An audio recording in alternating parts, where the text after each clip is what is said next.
贱人生出来的只能是贱人，想来我待你不薄啊，让你跟着舒儿也学点长进。你倒好，竟然胆大包天，敢偷走我的夜明珠。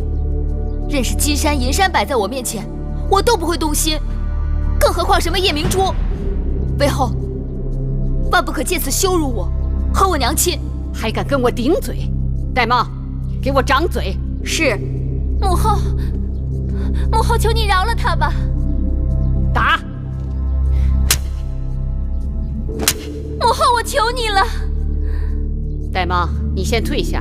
凭空说我偷盗，拿来证据！今日我是人赃俱获，你想赖是赖不掉的。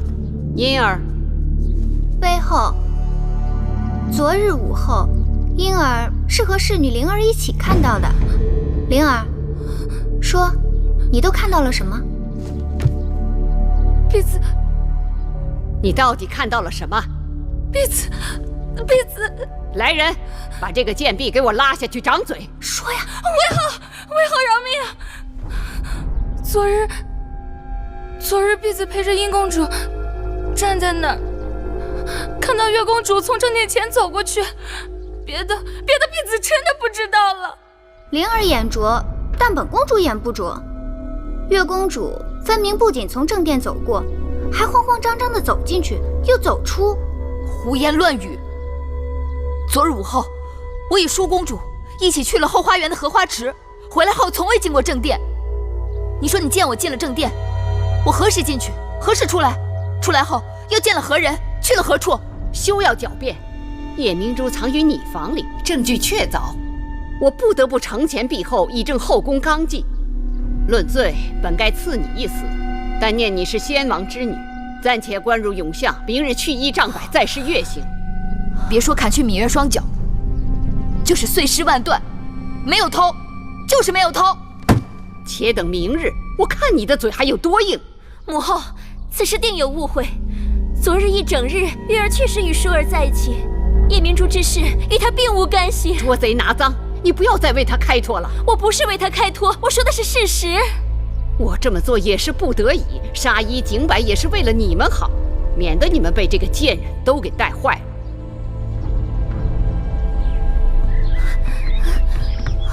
皇公子，绿萝，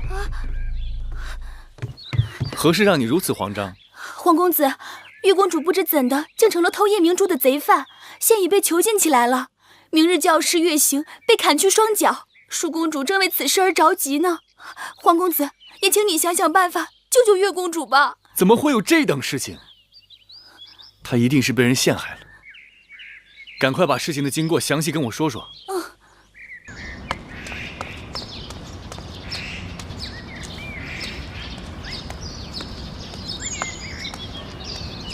皇公子，你找我啊？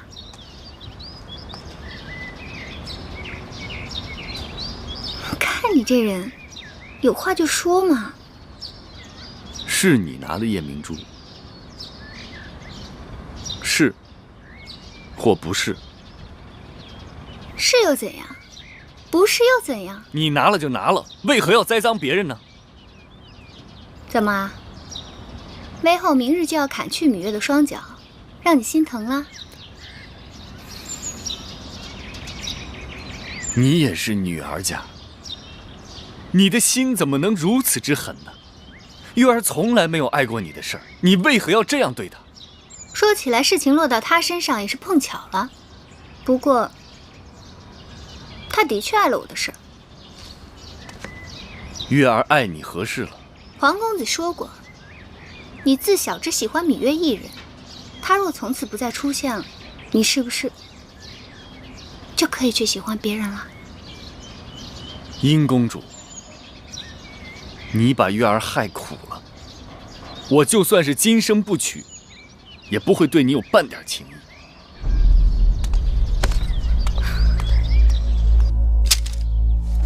你说月公主遭人陷害，是，但魏后向来固执，只怕即使我出面，她也不听一个字。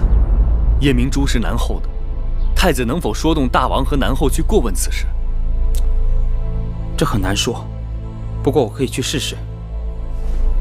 谢太子。微后，大王跟南后来了，这么晚了，他们过来做什么？说是找到了偷盗夜明珠的真凶。是吗？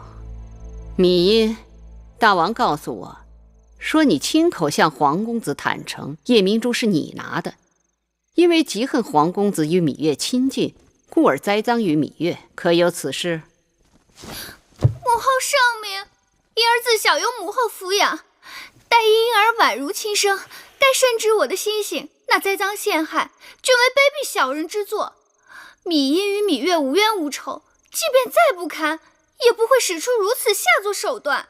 皇歇，殷公主适才不是这样对我说的，她说月公主碍了她的事儿。不错，黄公子，我是对你真心倾慕，也知道你与芈月偷偷眉目传情，但就算我再喜欢你，也不能为你而替他背这个黑锅啊！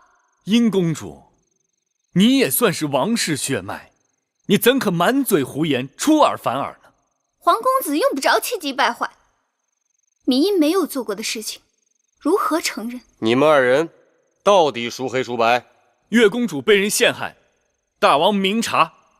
大王母后，婴儿冤枉，被人诬陷。爱妃，你看这……依臣妾看，这两人当中，定有人是在诬陷别人，也有人是被人诬陷的。都是些没用的废话。母后圣明，应当比臣妾心里有数。苍天在上，皇歇所言字字是真，望大王威后彻查。你们各持一词，我怎样彻查？既然那夜明珠是在月公主的针线篮子里被发现的，而那针线篮子是月公主和舒公主做完针线由绿萝送回各自房间的，除非威后以为这夜明珠是舒公主和绿萝放进去的，不然那只能说明在针线篮子交到绿萝手上之时，那夜明珠并没有在篮子里。针线篮子被送到月公主房间不久，威后便派人查抄了她的房间，找到了夜明珠。而这段时间并没有人见到月公主回到过房间，那只能证明这夜明珠是有人故意栽赃陷害月公主的。就算无人见到芈月曾回寝屋，并不等于她就没有回过寝屋。黄公子为芈月开脱心切，一味将脏水泼到别人身上。皇歇有证人，芈音也有证人。够了，黄公子，你到大王那里出手芈音，可我听来听去，这夜明珠失窃的案子，黄公子你脱不了干系。你身为名门后代，太子伴读，竟敢不顾礼法，滥徇私情，秽乱宫廷，诬陷好人，我怎能饶你？既然芈月偷了夜明珠，你拿不出其他证据证明不是芈月偷的，那我只好判你和芈月同罪。母后，母后明察，夜明珠之事，芈月实在是冤枉。事已至此，不必多言了。母后若要一意孤行责罚月儿，那就先责罚舒儿吧。此言何意？夜明珠本是舒儿拿的。什么？是淑妹你拿的？舒儿，你不要胡说。母后，大王，那日观赏夜明珠，众公主齐聚大殿，唯有月儿因母后不允，所以不能前来观赏。舒儿实在是替月儿不平，所以私自拿了宝贝，想与她一同观赏。在次日与她做针线时，悄悄地放进了她的针线篮里。为何芈月对你所说这些全然不知？舒儿之所以瞒着她，就是想给她一个意外之喜，谁知道惹下了这么大的祸端。胡扯八道！母后，舒儿句句是真，侍女绿萝可以作证。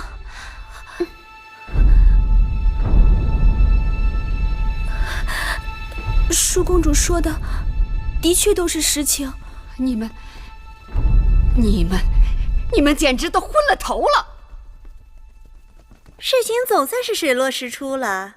先前说这夜明珠是被芈月公主盗走，人赃俱获，但太子陪读黄公子又出手公主芈音，说他栽赃嫁祸芈月。可到后来，这舒公主又跑出来说众人都错了，这宝珠是她拿走的。哼，这峰回路转的，让人看得眼花缭乱。自己人听清楚原委，知道是场误会，这外人听不清楚，还当这是一场笑话呢。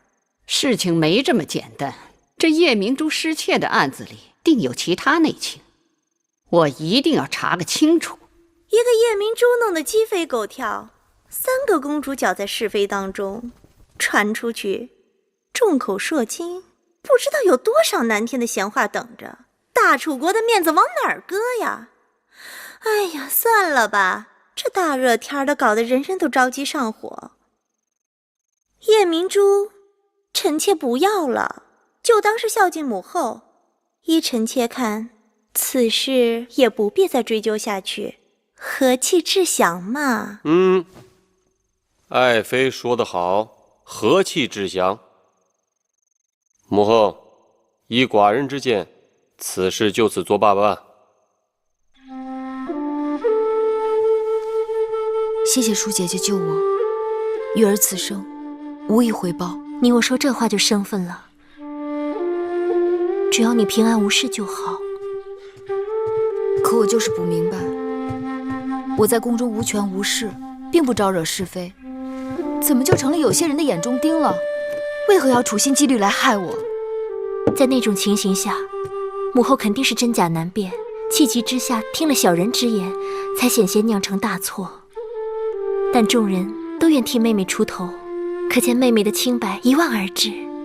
月公主，其实除了舒公主替你着急以外，还有一个人比舒公主更着急。我知道，知道就好。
玉儿，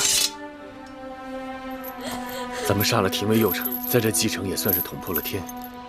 我看此地不宜久留，天黑之前咱们必须出城。芈月公主，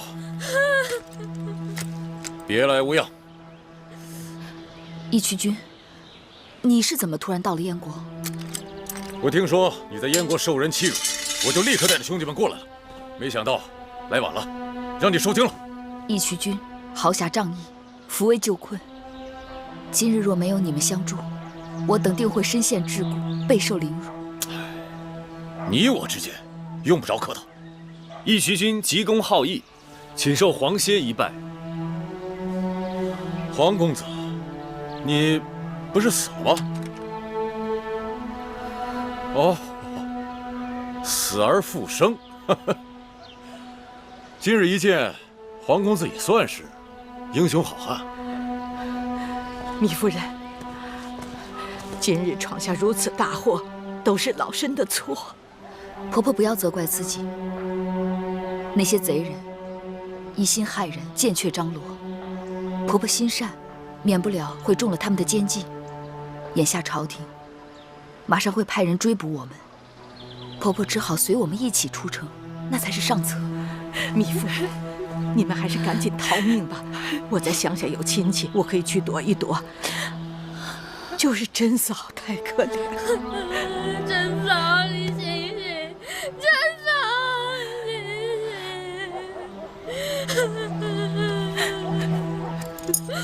醒！香儿，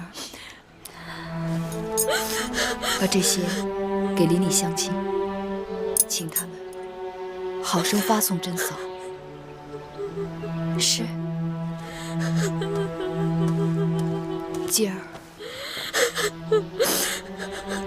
母亲，真嫂是个好母亲，她一直把你当成是自己的孩儿一样看待。记着有一日要为她报仇雪恨。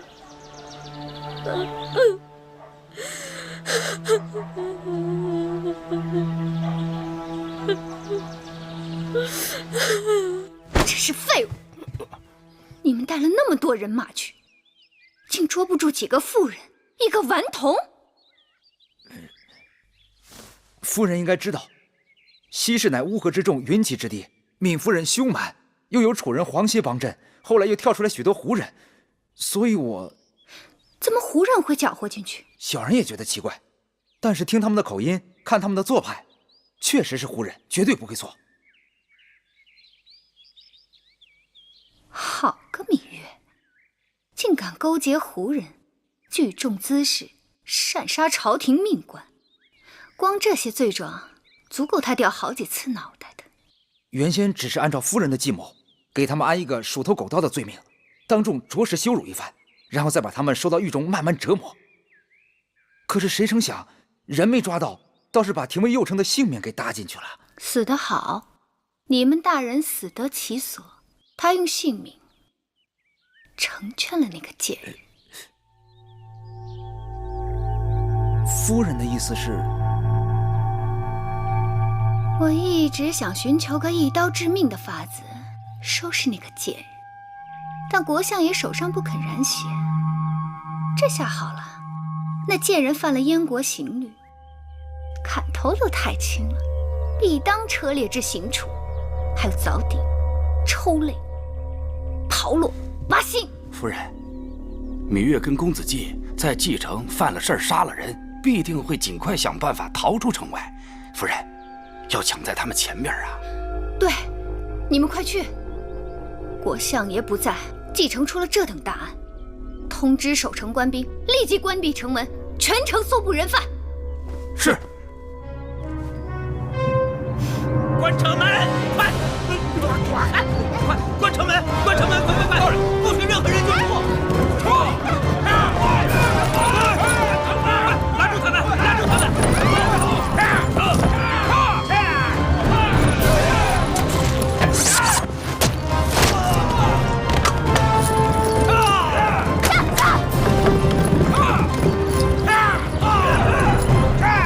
给我拦住！不能跑！一个都不能跑！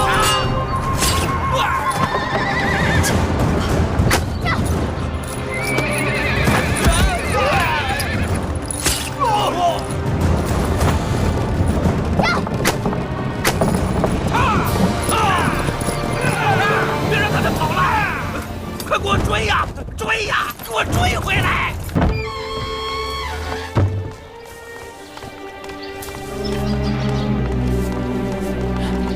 相爷，夫人呢？哎，夫人出门了。出门了？这么早？她去哪儿了？据说是带人出城捉拿什么逃犯。她还亲自出马了。夫人是巾帼英雄啊！这个妇人疯了，简直无药可救。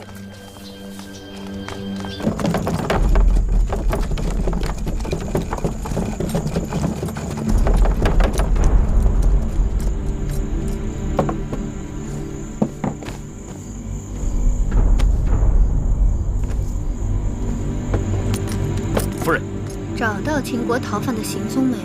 昨日我们有一队人马与他们在白桦林相遇，逃犯竟然勾结胡人，凶猛得很。结果我们这边还吃了一点小亏。太大意了！如此重任交给你们，千万不要让国相大人失望。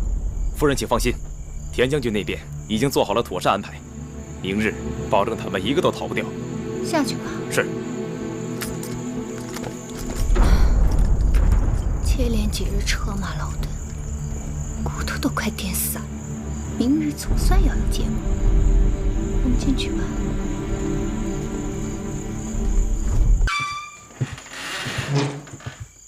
身为国相夫人，竟然让我住这么简陋的地方。夫人辛苦，老夫在此恭候多时了。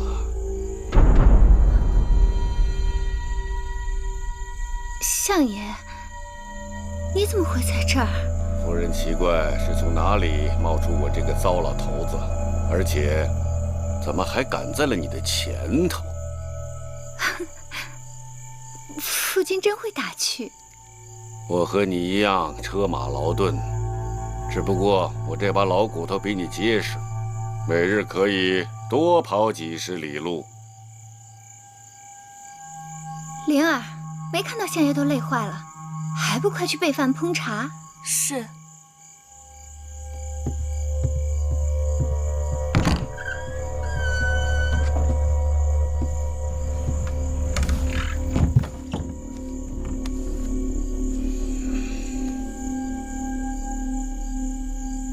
那几日，相爷不在蓟城，蓟城出了大案，城中无人做主，妾身也是不得已而为之。老夫的令符还算管用？自然管用。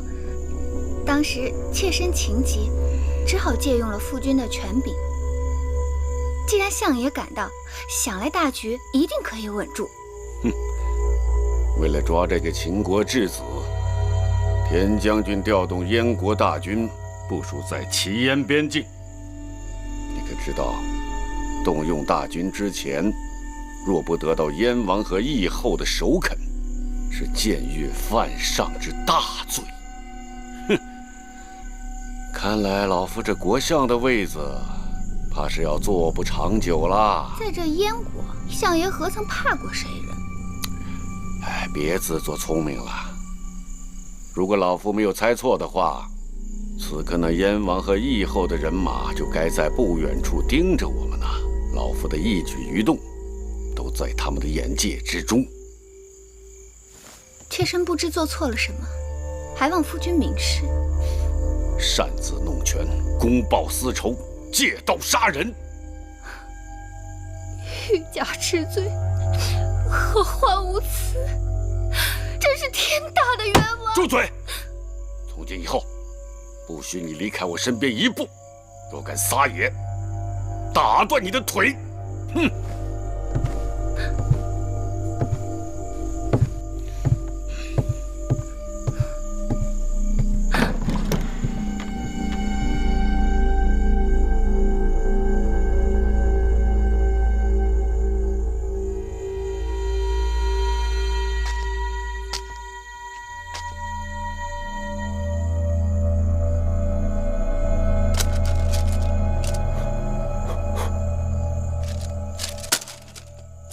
吴邪啊，把这封信给田将军送去。事情重大，不得耽误。是。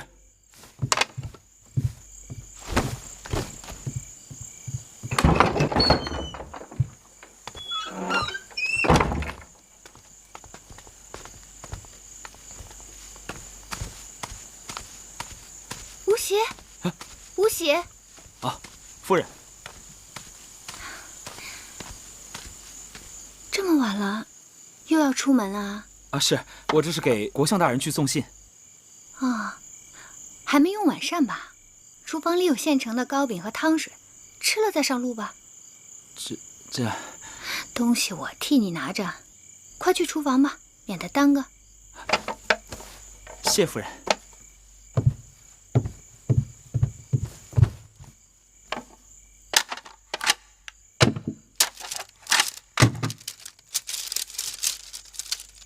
秦质子一事干系重大，望将军确保质子毛发无损，以上请托，多劳费心。毛发无损，哼！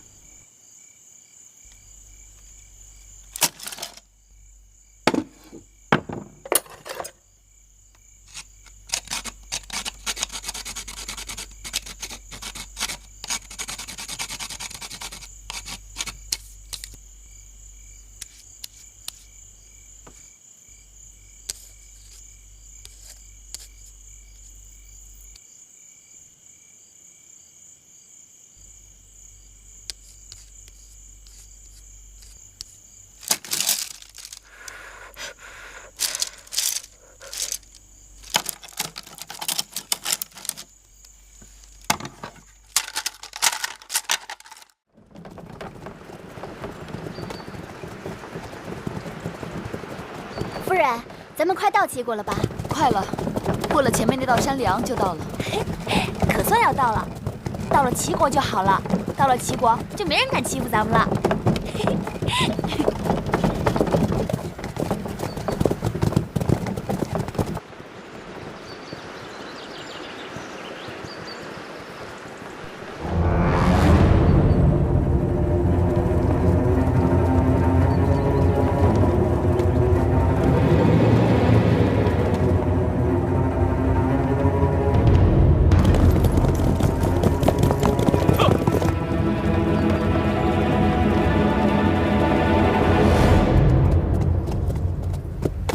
果然有伏兵。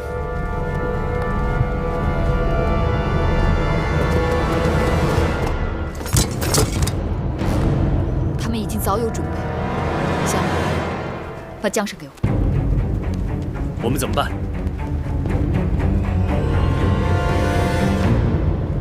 鱼死网破！鱼死网破！等等，前面好像有人过来。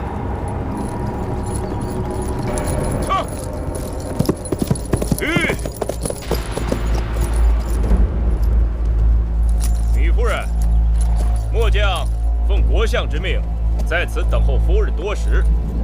夫人和公子季是秦国派到我们燕国的贵人，燕国若有怠慢之处，还望海涵。即使有意离开燕国，也该与国相打声招呼，免得双方猜疑，平添误会。国相攀援扣马，让我传句话，望能挽留夫人一程。芈月感激国相盛情，无奈身处困境，别无选择，还望将军行个方便，让我们母子有条生路。来日芈月恩有重报。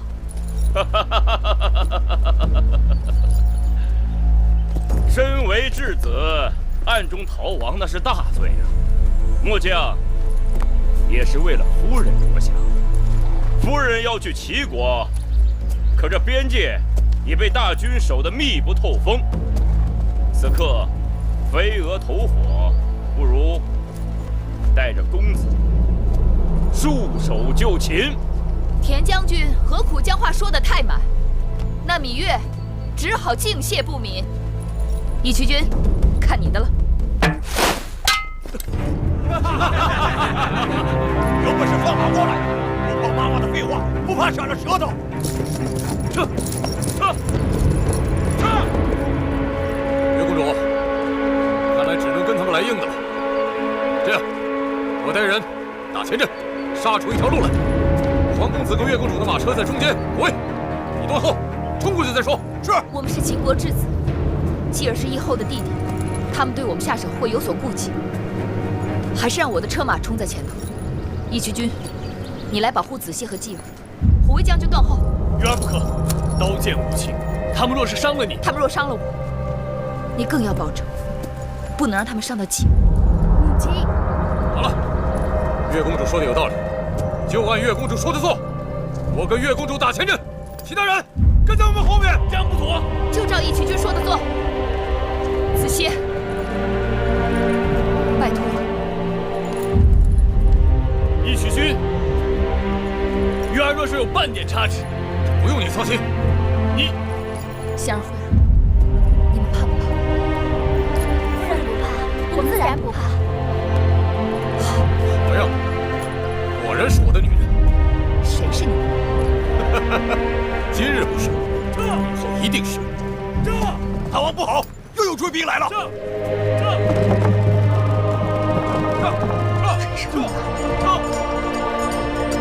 追上了，追上了！他们就在前面不远处，已经追上了。太好了，看你还能往哪儿跑？好了，这下连退路都没了。义渠君，后不后悔跟我趟这趟浑水？为了你，我死而无憾。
你义后，还是该叫你大公主？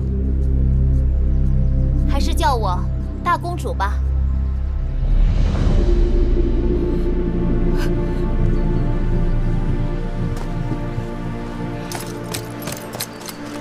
还不赶紧下马，拜见大公主！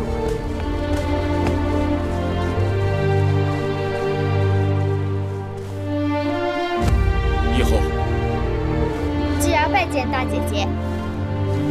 都是一家人，没有那么多礼数。主人皇歇拜见义后。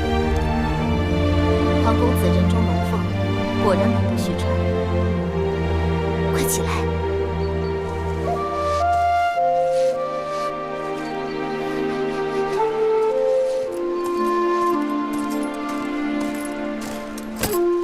微臣拜见义后。国相免礼。臣有罪，罪不可恕。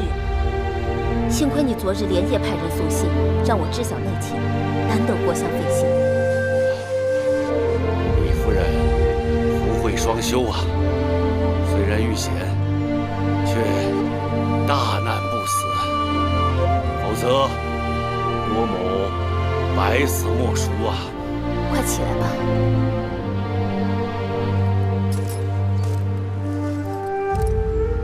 米夫人容谅，老夫来晚了。老夫及身边人对贵人多有怠慢，实该肉袒服服，向夫人请罪啊！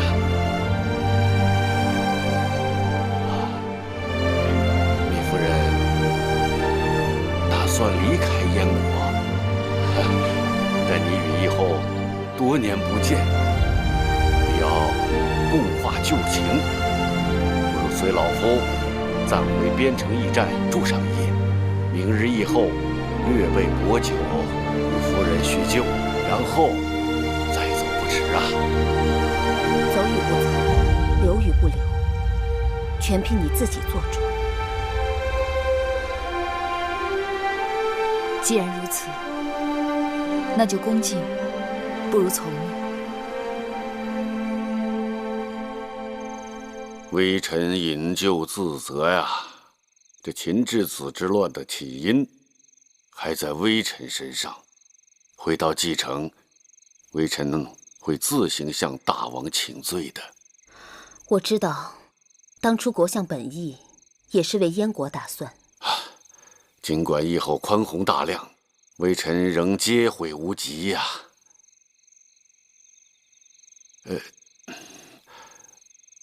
此事证明微臣才识有限，思前想后，恳请义后准许臣将相位举能让贤。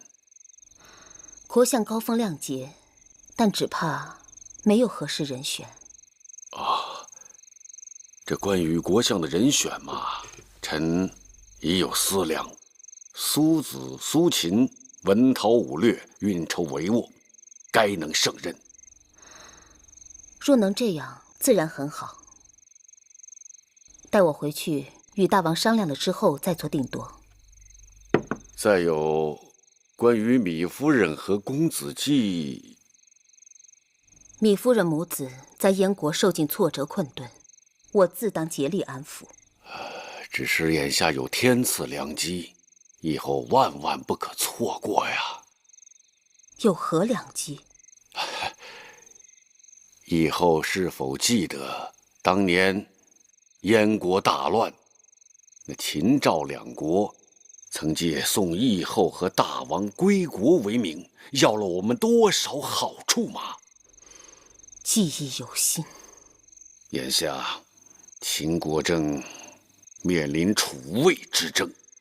国相的意思是，假若我们能将公子季推上秦国王位，正是。列国征战多年，谋国为上，谋地为次，谋战为再次。能谋一国，比谋一战、谋一地更为有利。眼下这秦国公子在我们手中，我们可与那米夫人做个交易，效法秦赵当年之举，助公子季回秦登基。可我燕国国小势微，又有何力量做此交易？秦国楚魏之争已经内乱，只要我们能留下米夫人母子，就不愁没有机会。所以以后当尽力挽留米夫人。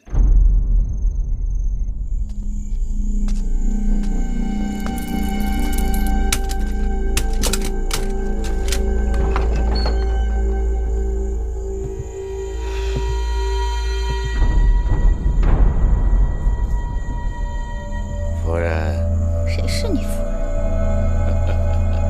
老夫心里有数啊。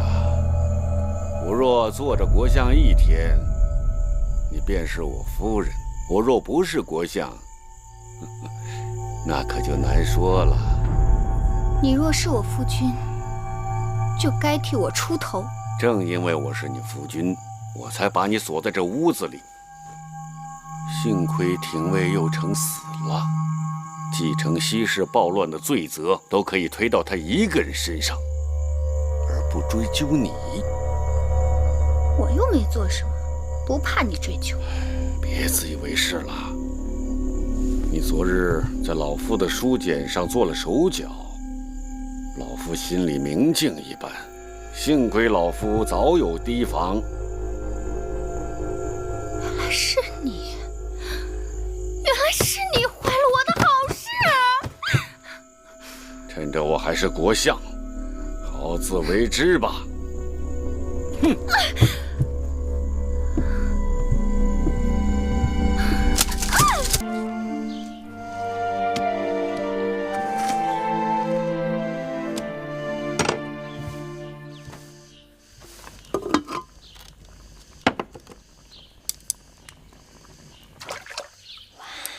大姐姐，好香啊！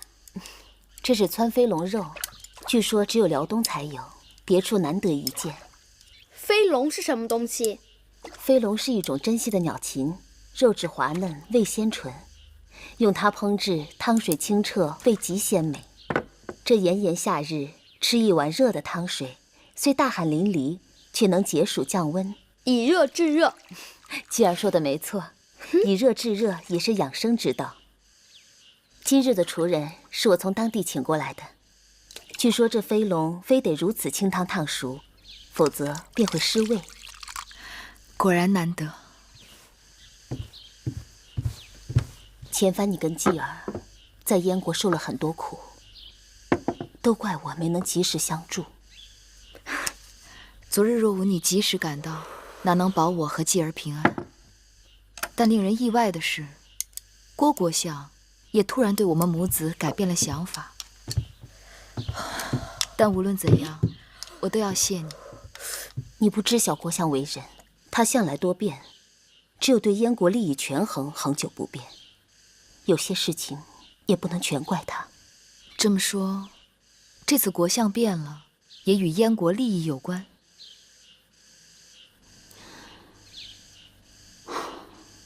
米夫人可知秦王淫荡没了？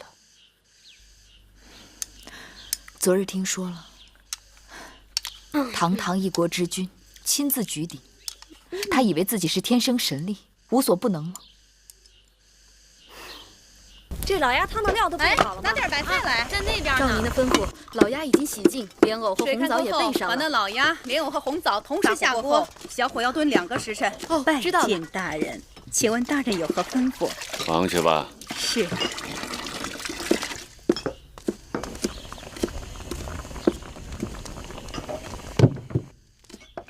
快去吩咐人多抱点柴。是我这就去。把这盘子鹿肉给前面端上去吧。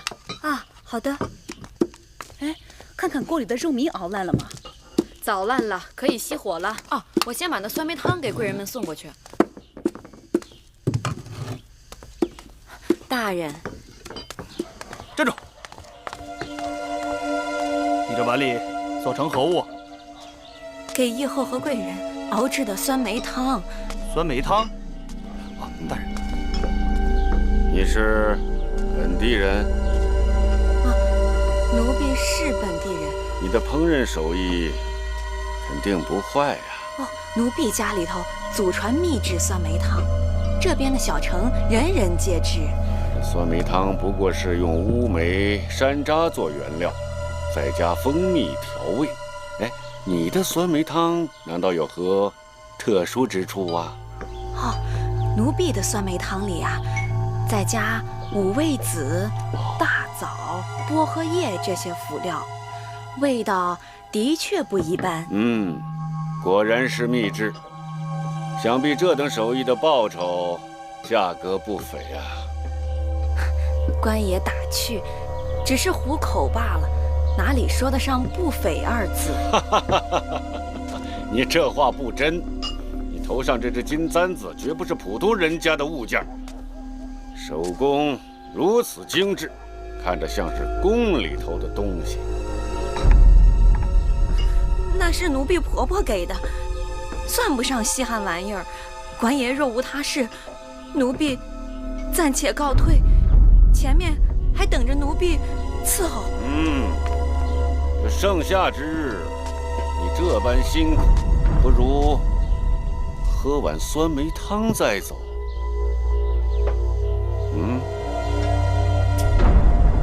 这汤是给贵人们准备的。奴婢哪配？我说你配，你便配。大人，国相爷让你喝，你岂敢不喝？国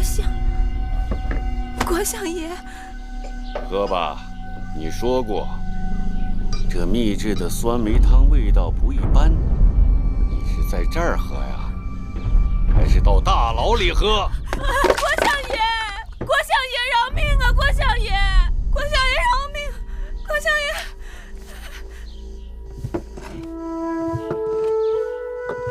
妻儿吃饱了吗？我的肚子都快撑破了，好久没有吃这么好吃的饭食了。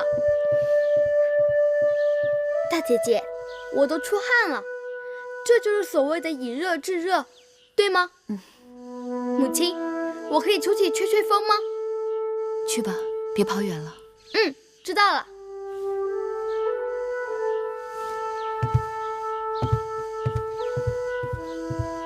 继而明慧有王者之相，梦莹有负于你们母子。你有你的难处，何况当年是我先对不住你。苏秦已将事情原委告知于我，其实我不该怪你。过去之事不必再提了。那你眼下作何打算？我想取道齐国，再回楚国。你为何不回秦国？你知道原因。就算芈姝记恨你，可她唯一的骨肉也已经没了。眼下楚魏未定，而你还有继儿，你就有更大的胜算。在后宫，我见过多少人为了那个王位赴汤蹈火，奋不顾身。我不想让继儿在争斗中被碾杀。继儿聪颖好学，仁义又有才华，只要你肯，必然有人愿意帮衬。什么人能如此好心？比如诸国当中不乏有识之国君。天下没有白吃的膳食，诸国帮我，只怕都是为了讨要好处。我若应下来，也是割肉补疮吧。可继儿是王室儿女，命里就是要争的。那就等他长大了，有了去争的心性和实力。暂时不回去也好。如今淫荡已死，秦国诸公子争位，情形只怕比当年燕国更糟。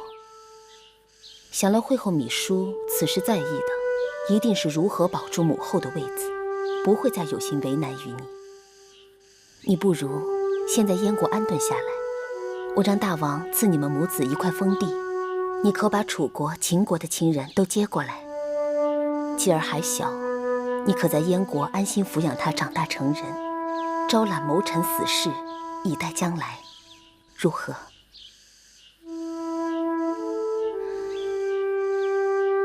你一心想回楚国，不会是因为那黄公子吧？我已经辜负过他一次，绝不能再伤他的心。黄公子难得人才，若能留在燕国辅助大王，也定可大展宏图。谢大公主好意，我了解子歇为人，他绝不会留在异乡为他国驱使。我还是与他一同回楚国。我的话都出自肺腑，你再好好想想。我说过，走与不走，留与不留，全凭你自己做主。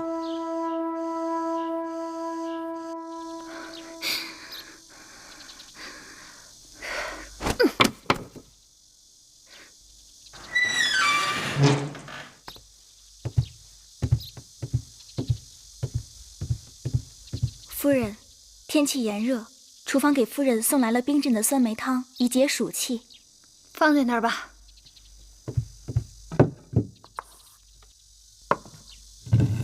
等等，前面议后那边有什么消息？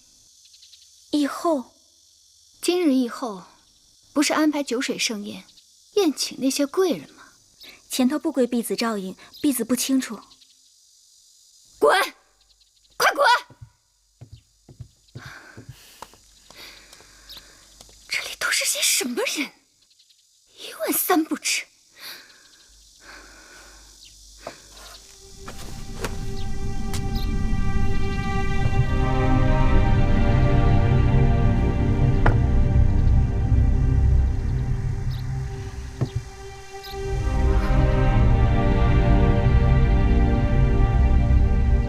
夫人，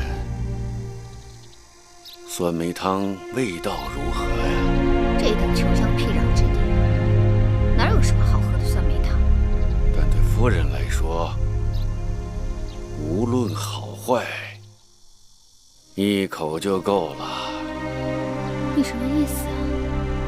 可惜啊，糟蹋了那秘制的酸梅汤，汤勺上涂了鹤顶红，多么好的汤水，都会变味道的。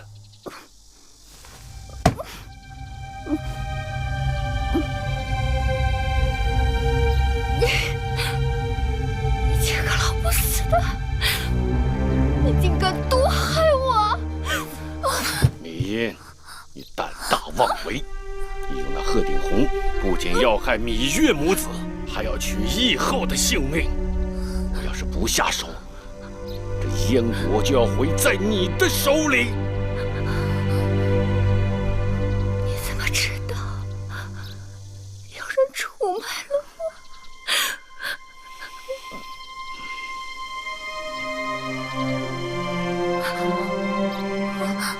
是你！我早该下手！是你这个贱人！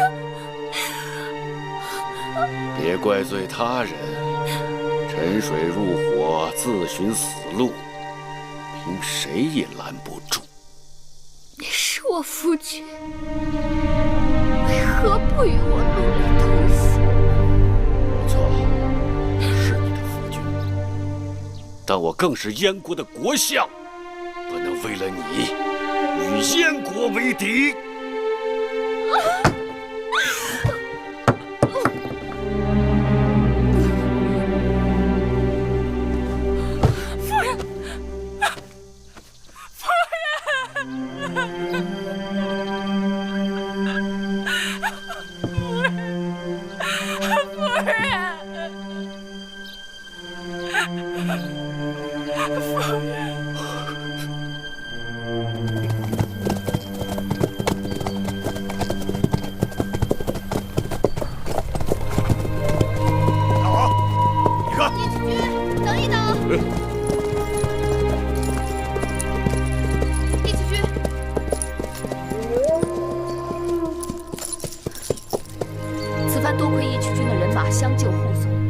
报答，怎么就不辞而别了？过2日你不也要走吗？来的时候没给你打招呼，走的时候也就不用了吧。子歇和我会铭记义渠君的这份情谊。我不要他记着，只要你记着就行。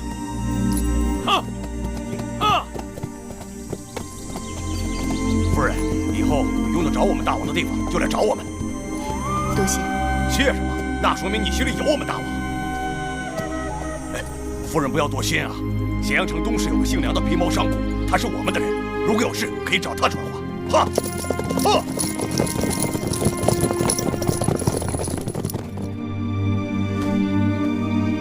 义渠君走了以后，这驿馆里显得空落落的。可不是，这些日子与他们一路，整日闹哄哄的，可他们一走，又觉得太冷清了。明日我们启程，子歇去准备路上需要的东西了。从齐国到楚国还有很长的路要走，赶紧收拾东西吧。好。哎，对了，夫人，刚才我去后院听驿馆的驿丞说，郭国相的夫人昨日突然死了。那个歹毒的女人，天报应，早就该死。她死了？慧儿，你听真切了吗？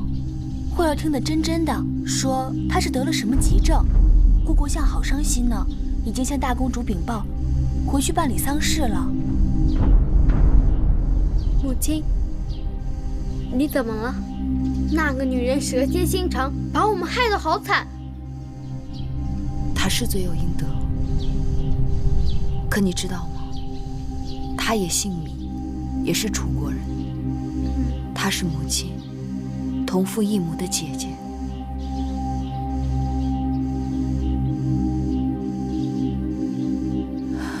我想一个人待会儿，你们先出去吧。是夫人。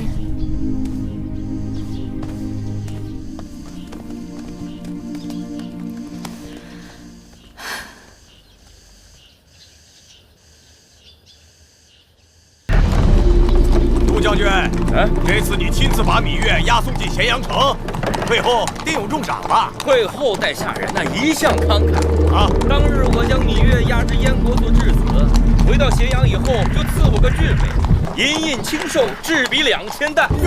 这次嘛，少不了又是个郎中令的爵位，了不起啊！姐姐，你没事吧？我没事。哎，魏将军啊，你将才难得，若有投靠王后之心，在下愿意帮你引荐。有劳杜将军了。不敢当，不敢当，不敢当。在下也是托你们大王的福气，才能有这荣华富贵。义渠君，他先一步进城，安排玉儿如何养猫，说在宫门口会合。什么？昨日公子壮离开了他的住处，不知所踪。他手下的人说，他收到了一封书信，然后就出门了。谁送的书信？公子壮是未来的秦国大王，出门怎么会没个跟随伺候？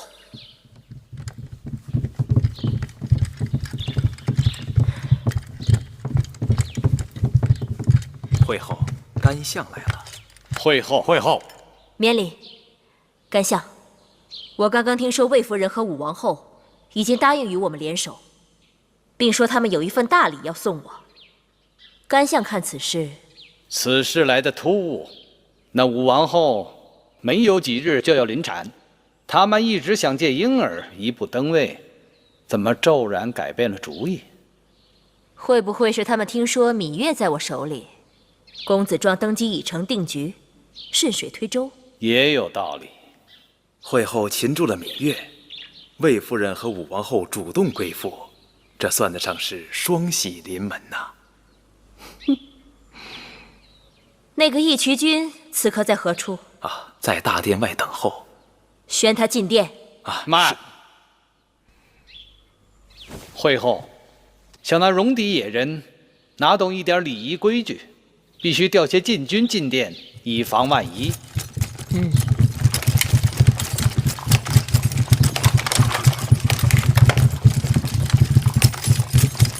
宣义渠君进殿，觐见会后。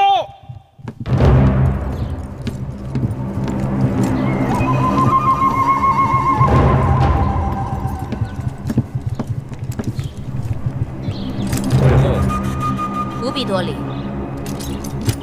这位是我大秦的干相，义渠君。哼，本王孤陋寡闻啊，只知道大秦的国相是出离子，原来还有位什么干相。久仰义渠君大名，今日一见，果然英雄好汉。本王也久仰惠后大名，今日一见，却有些意外。此话怎讲？惠后与那芈月本是同胞姐妹，长得也是慈眉善目的，怎么感觉会如此不同啊？那芈月与我是同父异母，从小无人管教，所以与我大相径庭。哦，果然是相由心生，命由己造。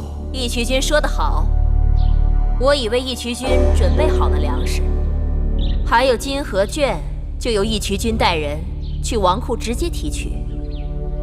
只是这芈月……放心，惠后坦诚相待，我义渠当然要言而有信。来人，把人犯带上来。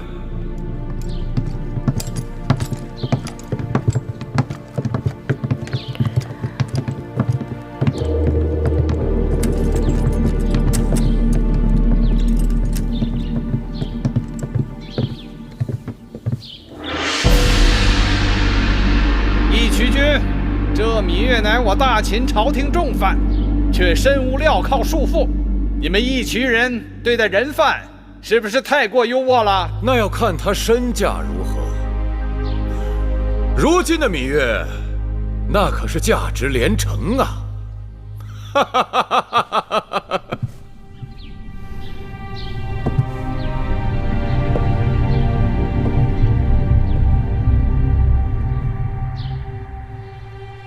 芈月妹妹，多日不见，别来无恙。多谢惠后惦记。你终于回来了，这一日我苦等良久。我也曾揣测过再次与你见面的场面，没想到会是眼下这般情景。让姐姐好好看看。自打6岁，在父王的大殿与你相识，转眼快30年了。物是人非啊！你说的对，我有今日无论好坏都拜你所赐。怪只怪老天，让你我相生相克。既然姐妹一场，此时你若心生悔意，跪倒在我脚下向我告罪，我虽饶不了你的性命，但可以给你一个体面的死法。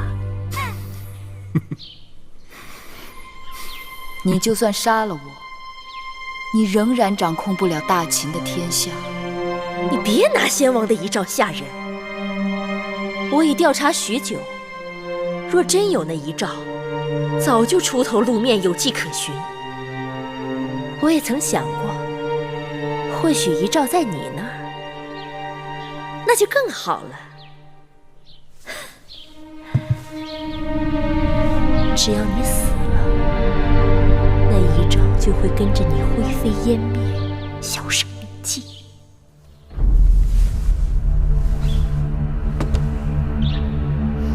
你的如意算盘打得太好了。咸阳城在我手上，所有的王军和禁军也受我治下。魏夫人和武王后也将归顺于我。只要公子壮顺利登基，其他的人只能顺应大势。你不要以为你那个弟弟魏冉会来救你。我即刻下令发兵围剿，过不了多久，他们就会去黄泉路上与你作伴。你做不到。能否做到，反正你是看不到。芈姝，可怜你愚钝如此。你本非歹毒之人，却为了点滴私欲弃明投暗，偏偏一条路越走越黑。你害了你的孩儿嬴荡，更害了大秦。先王若是地下有知，如何饶得了你？好个芈月，不见棺材不落泪！珍珠，张嘴！是。你干什么？放肆！义渠君，会后你不要忘了，芈月眼下还是我的人。你想要的我全都给了你。这芈月是我大秦的囚犯，带着你的人，全都给我滚出宣誓殿！大秦乃礼仪之邦，会后是你请我来的，就不该轻易下逐客令吗？啊！你还想做什么？把这些义渠野人给我撵出殿去！你们这是逼着老子翻脸了是吧？在下早就想领教义渠君的身手了，请来。会后，会后。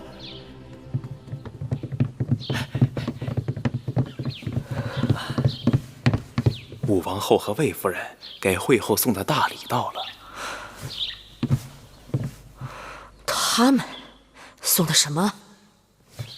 让微臣替会后看看。有劳了。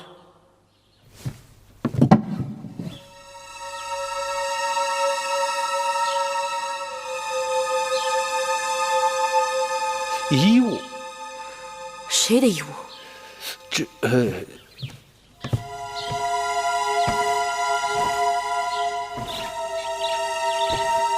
是公子壮的。冯家，昨日是谁给公子壮送信的？正是小的。他们把公子壮弄到哪儿去了？小的只是奉武王后之命行事，公子壮出宫之后的事，小的一概不知。好你个冯家，我待你不薄，提升你为患者令，你居然忘恩负义，卖主求荣！会后此言差矣，小的的主子早已是武王后，小的对武王后始终不二。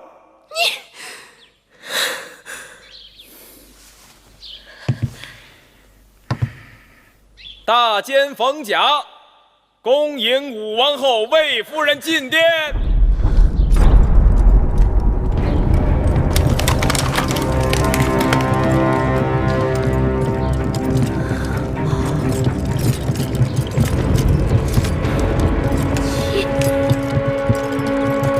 你们这两个犯上作乱的东西，也敢走进宣誓殿！快把这几个贼子拿下！谁敢动？武王后怀的可是大秦的储君，有2个脑袋的，过来试试。义渠君，会后答应给你的东西，我们一样不少都给你，再加万金。你把芈月交给我们如何？那你先把你的万金抬上大殿再说。我们武王后拥有大秦天下，哪儿在乎这点金银？快来人呐！把芈月用链子锁起来，关进囚笼。放肆！芈月是会后想要的人，岂容你们染指？小人呐，你不看看老子的剑，答不答应？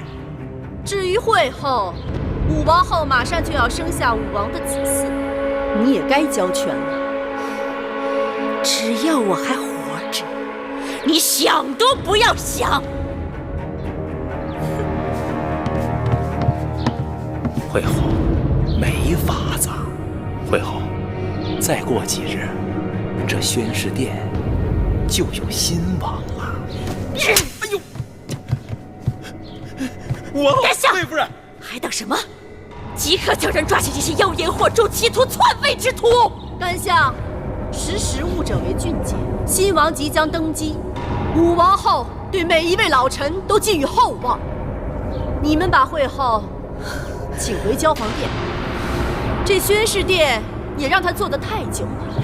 会后乃先王遗孀，你们休得无礼！谁敢再往前一步，格杀勿论！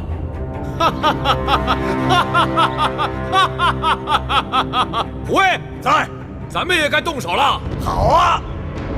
先将这个阉人给我拿下，他敢冲撞贵人，拔了他的舌头，再关到囚笼里去示众。是。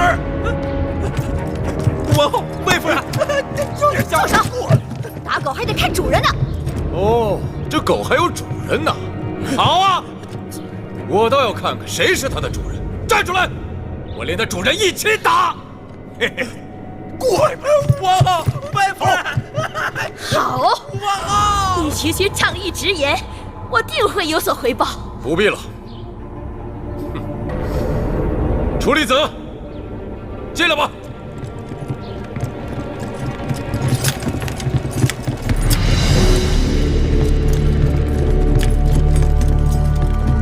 楚离子，司马将军，你们怎么来了？臣奉先惠文王遗诏，迎新君继位。哪来的遗诏？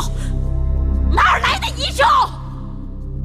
武王后身怀大秦未来的储君，就算是先惠文王有什么遗诏，你们也应该跟武王后知会一声。魏夫人不说我还忘了，武王后身子沉重，十分辛苦。只可惜，储君在哪里？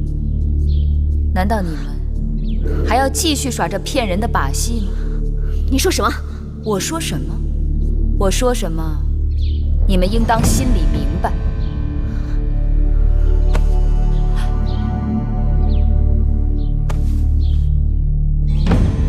不会，你居然是贾韵！好了，你们这些人都给老子闭嘴！王后。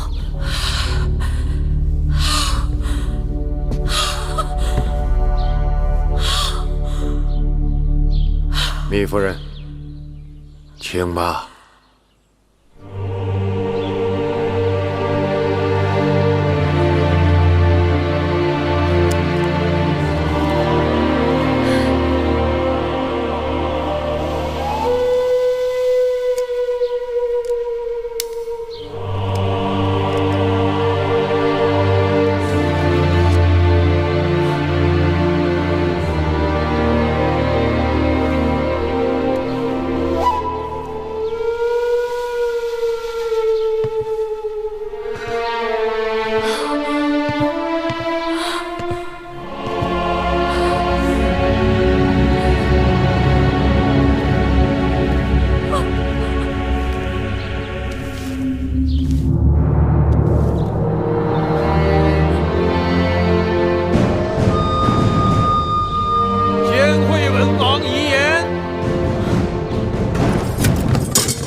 特传位于公子迎继。恭迎新王上殿！恭迎新王上殿！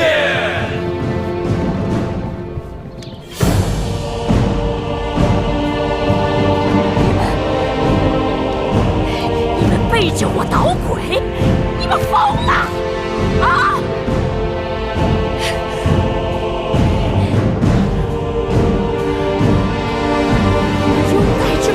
黄口小儿，他非嫡非贤非长，为什么？奏魏后，武王后、魏夫人回宫。是。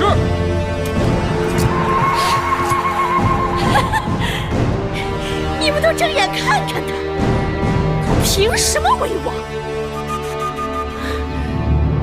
我是帝后。非我认可，没有人有资格登基做大秦的君王。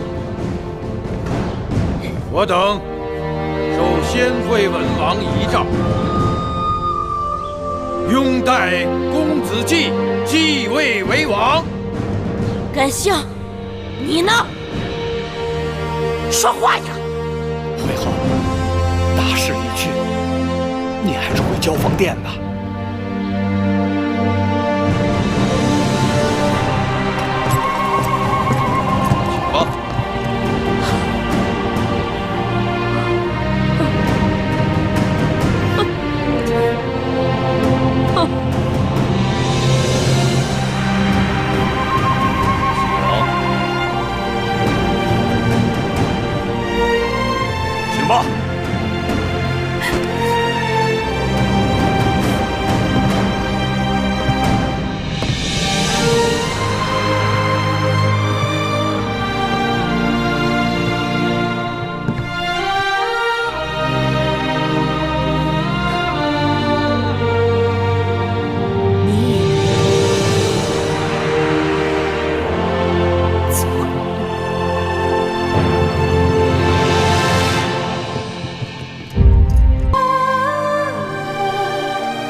国师说了，今日是第一次上朝，心里好沉重。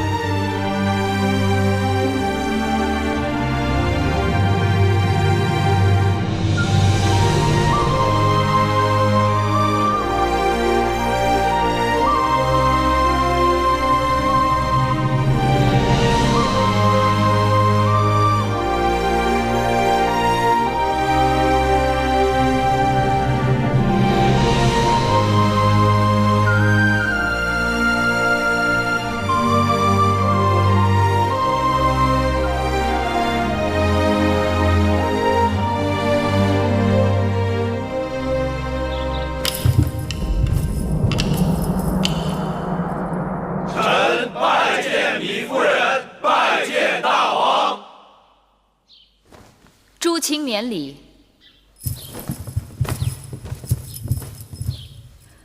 今日议立何事？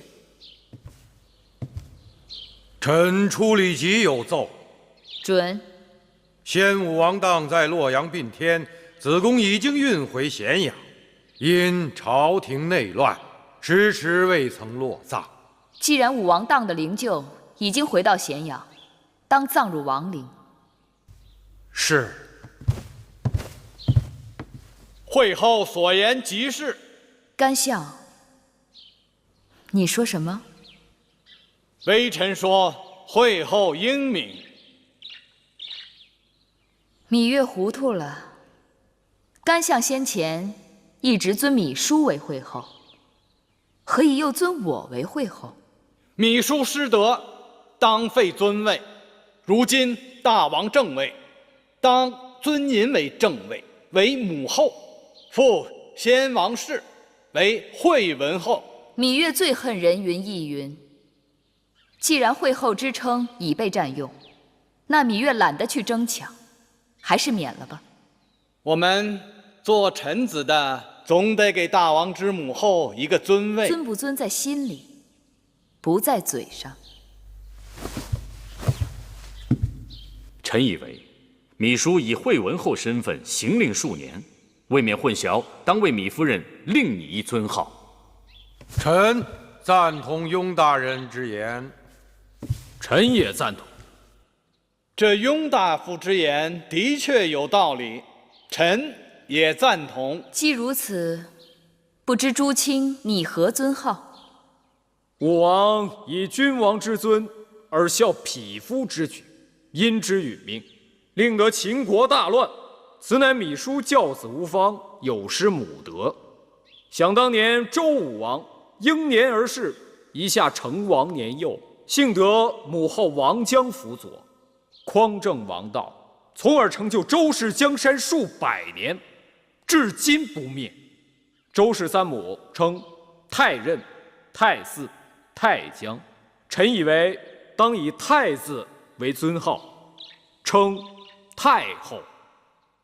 太者大也，也作太字，而以为形容未尽之意。故以太字为最尊，王之储为太子，王之母当为太后。臣以为芈姝有失母德，太后当尽母职，待王摄政以匡正王道，行古人未行之新政。故建议自今日起，王之母当不负前王谥号，另行单独称为太后，不知可否？臣以为魏冉将军、雍瑞大夫所言甚是。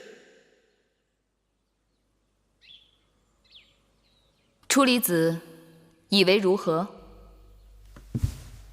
臣但遵王意。既如此，自今日起就尊圣母为太后。寡人年纪尚小，为了大秦王业，当由母后临朝称制，代掌朝政。臣拜见太后，愿效忠太后，凡有所命，誓死相随。臣拜见太后，愿效忠太后，凡有所命，誓死相随。